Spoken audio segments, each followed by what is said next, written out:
Salut à toi, ami humaniste. Tu es bien sur la chaîne du courant pour une écologie humaine et tu écoutes maintenant un podcast très spécial. C'est un podcast qui souhaite régénérer ton espérance en donnant la parole à des acteurs qui bâtissent, dans leur cœur d'activité, un monde aimable. On espère que toi aussi, tu voudras te mettre à agir à ton échelle après avoir écouté ça.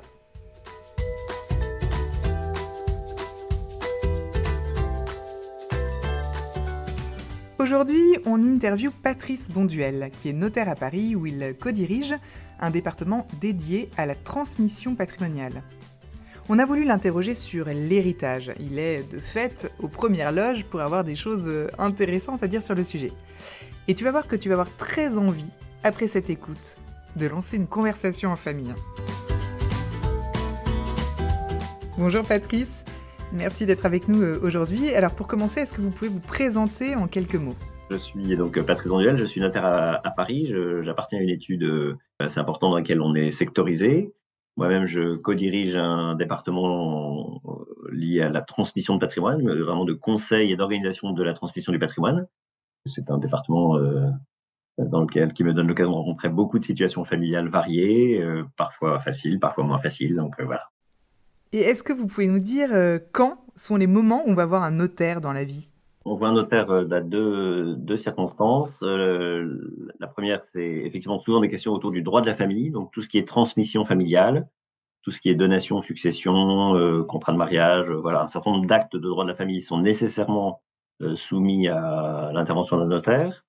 Les notaires interviennent également malheureusement dans les séparations aussi.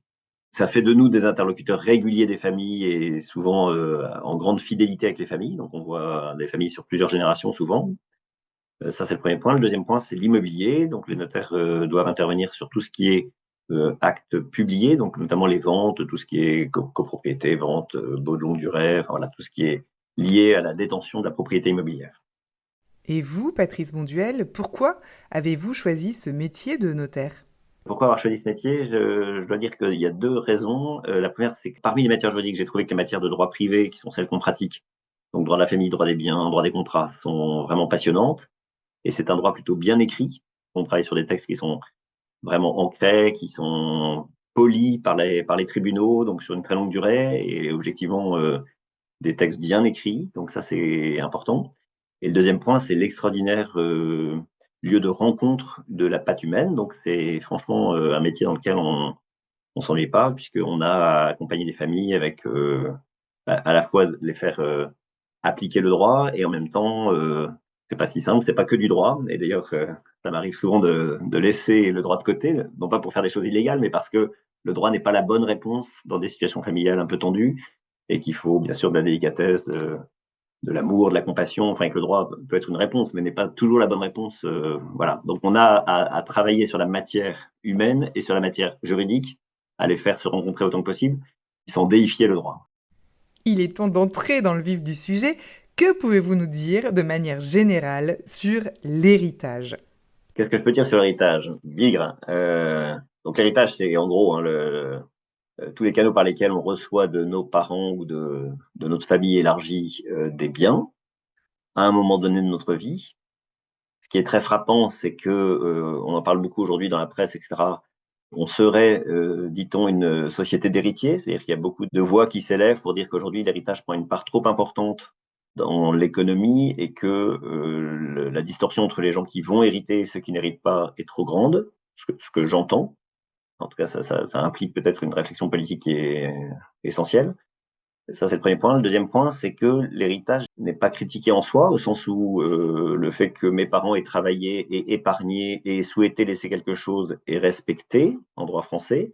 C'est respectable. On subit un impôt, une fiscalité qui peut être ressentie comme douloureuse et chère, hein, puisqu'on va même en ligne directe, donc de parents à enfants, de 0 à 45%, ce qui est considérable. Et puis, si on est sur des relations de famille plus éloignées, par exemple des personnes entre frères et sœurs, on est à 45%, entre oncles et neveux, on est à 55% de fiscalité, entre personnes non parentes à 60% de fiscalité, donc c'est ressenti comme une fiscalité très lourde, hein, vraiment un énorme coup de rabot à chaque génération. Cette fiscalité, elle est mal vécue souvent. En même temps, voilà, c'est vrai qu'elle est légitime, en tout cas, elle est ancrée dans la législation française et dans la fiscalité française comme un acquis depuis longtemps. Une fois qu'on a dit ça et une fois qu'on s'est dit que l'héritage était admis par la législation française, qu'il est légitime, c'est vraiment une manière ordinaire d'acquérir les biens. Après, bien sûr, à chacun de se faire son opinion sur l'usage qu'il veut faire de ses biens. Est-ce que c'est un usage strictement pour lui et sa famille, notamment dans une vision aussi de transmission à son tour à ses propres enfants, ou est-ce qu'il y a une vision plus élargie de dire, finalement, cet argent que j'ai eu la chance de recevoir, qui s'ajoute un peu à ce que j'ai gagné par mon travail, etc., cet argent, est-ce qu'il n'a pas une coloration particulière qui fait que comme je l'ai reçu gracieusement, je l'ai reçu gratuitement du travail de mes parents, est-ce que je ne dois pas à mon tour penser peut-être à le transmettre non seulement à mes enfants, mais aussi peut-être autour de moi à d'autres causes auxquelles je suis attaché. Quel constat faites-vous sur l'héritage en France aujourd'hui? Ce qu'on constate tous aujourd'hui, c'est que compte tenu de l'extraordinaire allongement de l'espérance de vie et du fait que nous vivrons plus longtemps que nos parents et que nos parents sans doute ont vécu plus longtemps que leurs parents, etc., eh bien, aujourd'hui, nous sommes une société dans laquelle on hérite au-delà de 60 ans, entre 60 et 70 ans. Alors, moi, ce que je vois chez mes clients, la réalité concrète, c'est que quand on hérite à 65 ans ou 70 ans, quand on a fini sa propre carrière professionnelle, quand on est déjà en train d'organiser la transmission à ses propres enfants, souvent, ce qu'on reçoit de nos parents, je ne vais pas dire qu'on n'en a pas besoin, mais c'est un peu du superflu, souvent. Donc ça, c'est vraiment quelque chose qui va changer l'appréhension que nous avons de l'héritage. Clairement, l'héritage n'est plus quelque chose qui me lance dans la vie, c'est quelque chose que je vais recevoir à un moment où peut-être j'en ai pas une vraie utilité. Ça, c'est le premier point. Le deuxième point, c'est que toute l'arithmétique juridique et fiscale nous incite, si on a la chance d'avoir des biens, à les transmettre le plus tôt possible et à saupoudrer dans le temps, à éparpiller dans le temps la transmission de patrimoine. Autrement dit, moi-même, c'est pas à 70 ans que je dois commencer à penser à ma propre transmission quand je reçois des biens de mes parents. De fait, si je le peux, à partir de 55 ans ou 60 ans peut-être, avoir amorcé une transmission, si ça s'y prête, si la situation familiale s'y prête, évidemment, il n'y a y a pas d'injonction dans ce que je dis, ça dépendra vraiment des situations familiales particulières et de la situation de confort matériel du couple ou de la personne concernée. Mais en tout cas, si on est dans une situation avec une capacité de transmettre, c'est mieux de le faire au fil de l'eau pour deux raisons. Une raison évidente qui est la raison d'abord que cet argent est plus utile chez les trentenaires que chez des cinquantenaires ou des soixantenaires. Autrement dit, si je dois aider mes enfants, c'est plutôt quand ils sont en train d'acheter leur premier logement ou qu'ils portent une famille avec des enfants et que ça, voilà, avec des coûts, etc. Et que si je peux leur donner du confort à ce moment-là, ça fait sens, premier point. Et deuxième point sur le plan fiscal, on est très incité à transmettre à plusieurs fois et à transmettre le plus tôt possible. Et donc, c'est aussi la bonne raison de transmettre tôt, c'est que c'est moins cher quand on transmet en plusieurs fois et en anticipant. Quels conseils donnez-vous aux personnes qui ont comme perspective de transmettre justement un héritage? Dans le prolongement de ce que je viens de dire sur le fait que c'est plutôt proposé de transmettre au fil de l'eau, parce que c'est à ce moment-là que les générations suivantes en ont besoin, le prenez pas mal, mais la perspective qu'on peut se donner, c'est vraiment qu'il faut mourir le plus pauvre possible. Alors, c'est un petit peu paradoxal de se dire, voilà, j'ai travaillé toute ma vie et je vais essayer de mourir ruiné. Oui, moi, je pense que c'est une vraie dynamique de vie de se dire que tout ce qu'on a réussi à économiser ou à épargner ou à construire, etc., eh bien, quelque part, peut-être qu'on doit se dire qu'il faut le démonter, le détricoter de son vivant tant qu'on est encore capable de le faire. Alors, en gardant, bien sûr, il n'est pas question de se rendre dépendant des autres. Bien sûr, il s'agit quand même, bien sûr, de garder de quoi vivre jusqu'à la fin de ses jours. Mais en tout cas, de considérer que ça rentre vraiment dans notre plan de vie, d'avoir transmis dans de bonnes conditions, à nos proches, bien sûr, peut-être principalement, et peut-être au-delà, en élargissant peut-être à des œuvres ou à des charities qu'on aime bien, la quasi-totalité de son patrimoine et de garder juste ce qu'il faut pour vivre jusqu'à la fin de ses jours. Donc voilà, mourir ruiné, c'est un super plan de vie. Même question pour ceux qui vont hériter. Est-ce qu'il y a une bonne posture à adopter? Quelle est la bonne posture quand on hérite, quand on reçoit? Quelqu'un m'avait interviewé récemment et m'a dit, j'ai beaucoup aimé la formule, en fait, dans le bureau du notaire, on apprend à transmettre et on apprend aussi à recevoir. Et je trouve que c'est une jolie formule pour dire qu'en effet, puisque quelque part, rien ne nous est dur, on a reçu de nos parents la vie et sûrement une bonne éducation et peut-être la faculté de faire des études et d'avoir un bon job et voilà, d'être bien construit. Du coup, quelque part, ce qu'on va recevoir matériellement est un peu du superflu déjà. Bien sûr, ça peut être perçu comme des propos assez iconoclastes et étonnants de ma part, mais en tout cas, considérons quand même que ce qu'on reçoit, c'est effectivement gracieux. C'est vraiment quelque chose qui est du domaine du cadeau. Les parents avaient le droit de partir en vacances 25 semaines par an et de tout dépenser, de jouer au loto. Enfin voilà, donc les parents ont plutôt été dans une configuration conservatrice et de transmission. Pour nous, c'est vraiment en plus, c'est vraiment du cadeau, donc il faut le recevoir comme ça.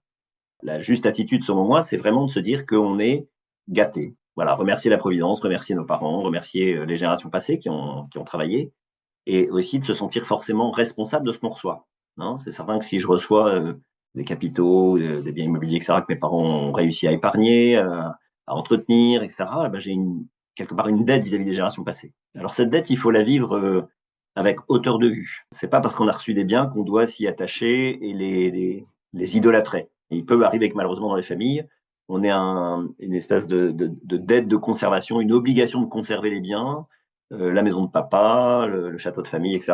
Il y a bien sûr de très belles histoires autour des propriétés familiales, mais il y a aussi des drames terribles parce que la pression, l'obligation de conserver, l'obligation de ne pas rompre la chaîne des générations, etc., pèse tellement lourd sur nos contemporains et sur le couple qui va recevoir. C'est-à-dire, un reçoit, mais c'est le couple qui est en jeu et qui va devoir entretenir, organiser sa vie autour de ses biens, que je dis, voilà, vraiment attention à l'idolâtrie, attention de faire les justes choix et les justes discernements par rapport à ce qu'on reçoit. Encore une fois, je parle avec prudence parce qu'il y a aussi des très jolies histoires et des très belles histoires sur ces propriétés familiales. Mais ça, voilà, ça doit rester quelque chose de joyeux et de positif pour tout le monde et pour le couple et pour la génération qui suit, etc.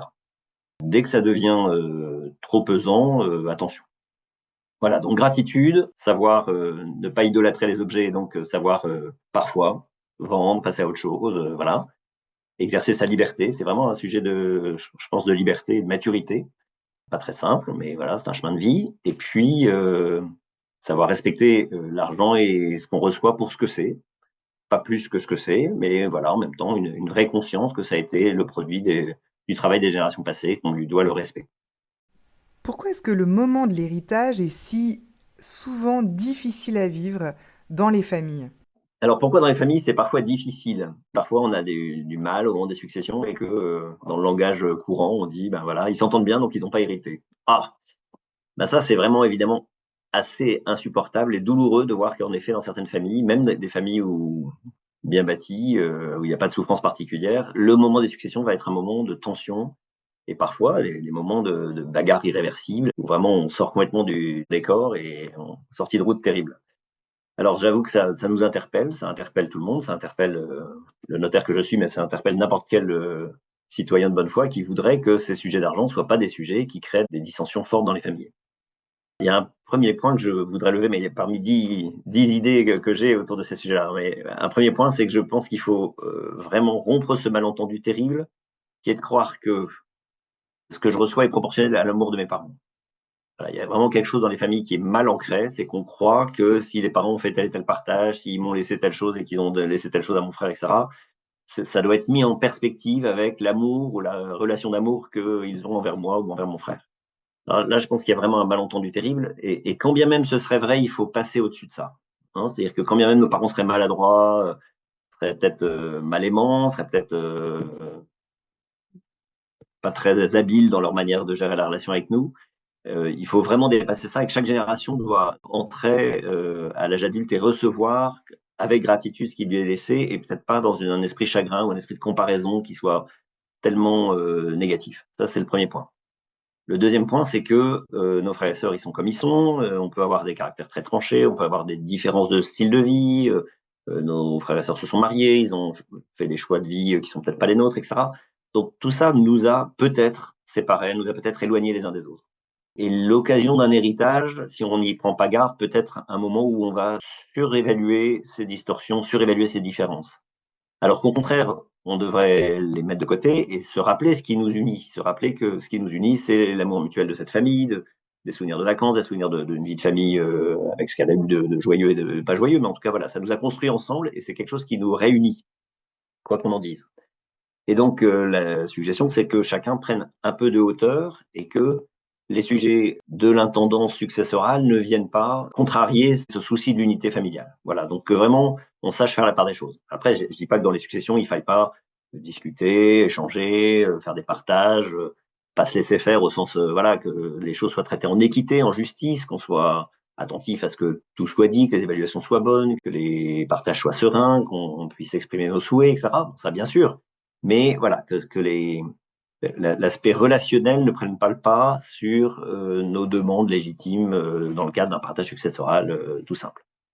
Voilà, il y aurait beaucoup de choses à dire autour de ces questions-là parce que, évidemment, il y a beaucoup de subjectivité, beaucoup de ressentis, et parfois c'est très, très douloureux. Nous, on est là, nous les notaires et les autres conseils des familles pour voilà, aider les personnes à faire la part des choses et à s'attacher à l'essentiel, à ne pas se perdre dans des détails, à voir l'essentiel. Voilà, c'est quoi l'enjeu? Et j'ai un très joli petit souvenir de la cliente, c'est relativement récent.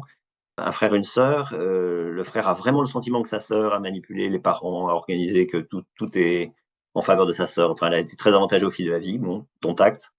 Et lui m'a dit, OK, faites-moi l'inventaire de ce que je pourrais réclamer. Donc, on a fait le travail très objectivement. Et il a dit, bah voilà, je préfère garder ma sœur, donc je vais pas revendiquer le droit, je vais pas revendiquer ma qualité d'héritier, tout ce que je pourrais demander. J'ai qu'une sœur, moi je vais garder ma sœur, et donc c'est pas que je vais écraser, je vais peut-être dire les choses, mais en tout cas, je vais pas dire, bah, je te parle plus pour la nuit des temps parce que ceci, voilà. Et puis, j'ai qu'une sœur et mes enfants n'ont qu'une tante. Donc, quelque part, cette relation de famille avec leurs cousins et tout ça, bah, c'est notre famille. Elle est comme elle est notre famille. Les questions d'héritage auront été maltraitées, mais je vais pas foutre la pagaille dans la famille pour ça. Et j'ai trouvé ça super. Vous voyez, c'est, voilà, des belles situations. Est-ce qu'on peut un peu aborder la question des conjoints? Quelle est leur place? Quel est leur rôle au moment de l'héritage? Les beaux-frères et belles-sœurs, qu'est-ce qu'on en fait? Alors, par principe, ils ont la décence de rester un peu à part, donc de ne pas participer aux réunions familiales successorales chez le notaire. En tout cas, ils ne sont pas spontanément invités. Dans certaines familles, au contraire, ils sont invités, mais il faut que ce soit à l'unanimité de tous. On n'amène pas son conjoint sous le bras.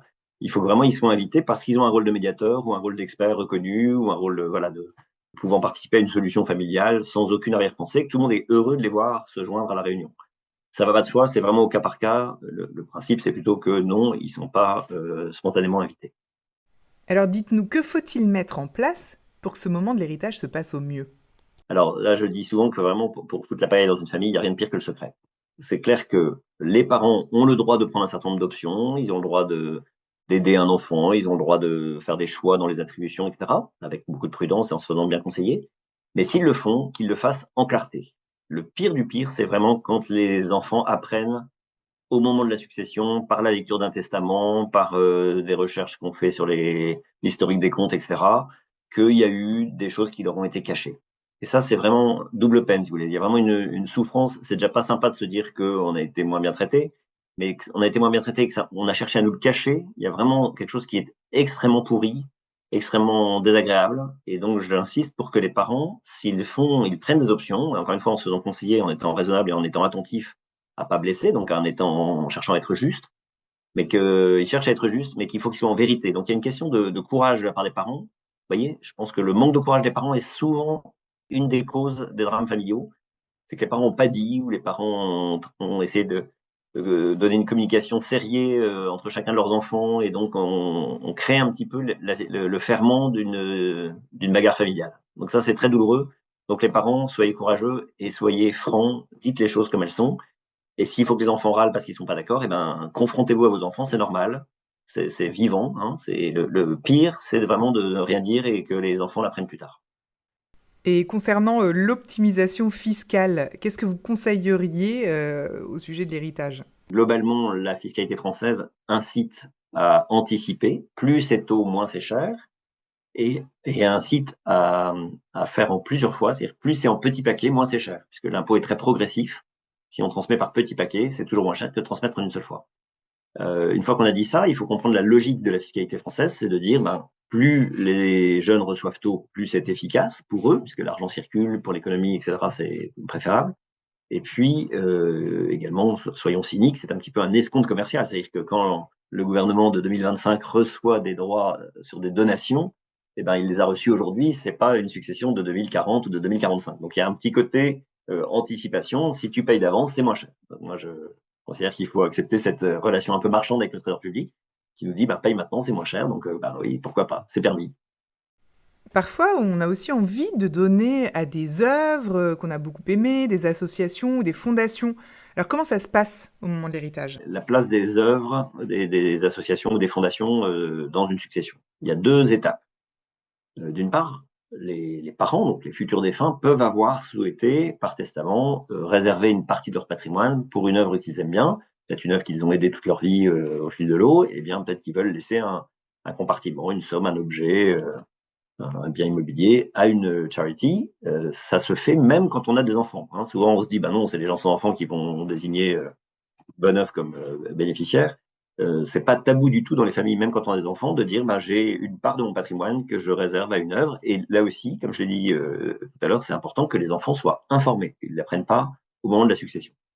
Donc ça, c'est le premier point. Le deuxième point, c'est que dans certaines familles, et toujours dans l'idée de dire que ce qu'on reçoit, ça peut être du superflu, en tout cas, ça arrive à un moment dans la vie où on a peut-être moins besoin, eh bien, si les parents n'ont pas fait ce geste vers une œuvre qu'ils aimaient bien, les héritiers peuvent le faire. Donc les héritiers peuvent décider de faire ce qu'on appelle un don sur succession. Donc, ils décident d'allouer une partie qu'ils fixent tout à fait librement de ce qu'ils reçoivent dans la succession à une œuvre qu'ils désignent, qu'ils choisissent, qui peut être une œuvre qu'aimaient bien leurs parents, mais pas forcément, ça peut être leur choix propre.